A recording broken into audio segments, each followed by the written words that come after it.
بس یہ سوچ لینا اگلا سال کس نے دیکھا ہے، وہی روئے گا جو رہے گا۔ ہاں العظمت للہ۔ میں نے پہلی مجلس میں ہی مولا حسن کی شہادت کے جملے کہہ دیے تھے، لیکن بچوں نے بتایا کہ آج تابوت ہے، تو اس کے حوالے سے بس 2 فکرے کہنے لگا ہوں، زیادہ نہیں، نہ اس سے اب زیادہ سقط ہے مجھ میں، اور اس یقین کے ساتھ جس نے جنازے سے تیر چنے وہ پردے میں موجود ہے۔ اللہ اکبر، اللہ اکبر۔ یہ دلیل ہے، یہ دلیل ہے، یہ روحانیت دلیل ہے کہ مجلس کی وارث موجود ہیں۔ میں تمہیں دعائی دے سکتا ہوں،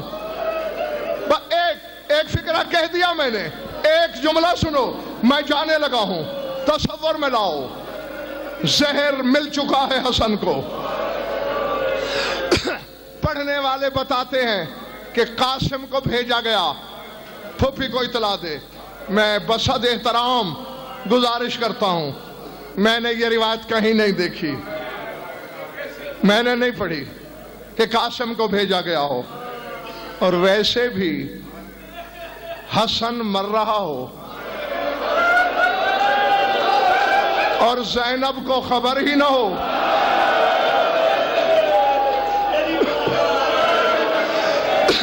جی میں نے یہی پڑھا ہے، ادھر زہر ملی، جگر کے ٹکڑے باہر آنے پہ تیار ہوئے، حسن نے کہا کوئی میری زینب کو بلائے، اپنے گھر علی کی بیٹی طرف کے کھڑی ہو گئی، فضا میرے حسن کو کچھ ہو گیا ہے،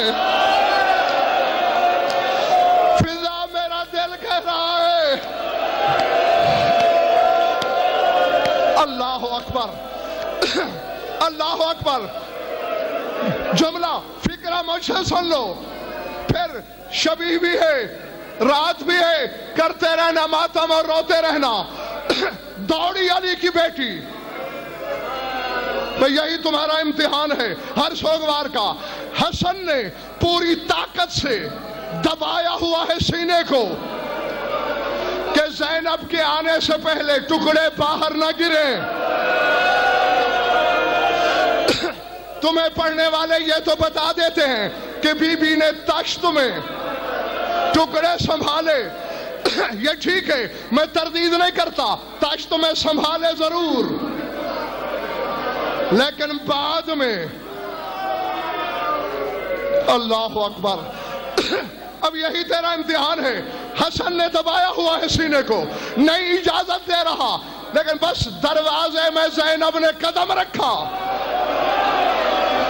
ضابط ٹوٹ گیا، خون کی پہلی الٹی آئی، اب تھال اٹھانے کا وقت نہیں تھا، زینب نے دوڑ کے ہاتھوں کا پیالہ بنایا، ہاتھوں کا پیالہ بنایا، وَلَّتَحَتْ وَجْهَهَا وَرَاسَهَا، حسن کا خون چہرے پہ ملا، بالوں پہ ملا، کہا جا کے اماں کو دکھاؤں گی، تیرے بعد تیرے حسن کا یہ حال ہوا۔ ماتم حسین۔